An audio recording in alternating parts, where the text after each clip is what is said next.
Every time a dev copies a sensitive column into a marketing table and renames it, traditional security scanners go completely blind.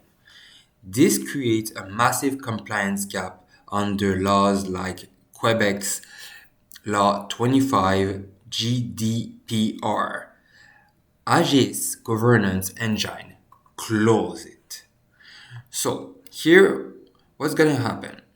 As we're going to see on the screen, GIS is going to connect directly live to Data Hub.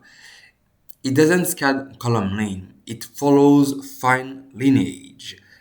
It traces rename column EC back to email with a 95% confidence score. Pure provenance, no matching.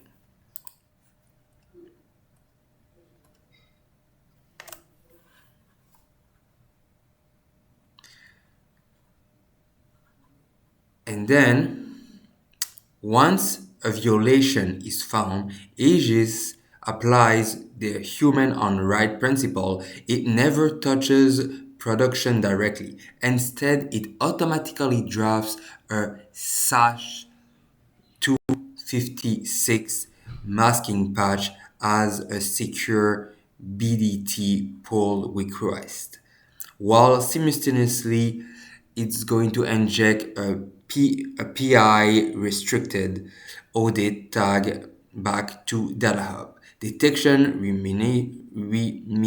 remediation, and audit trail are all closed autonomously. That's Aegis built for Data Hub, Hackathon agent. Thank you very much.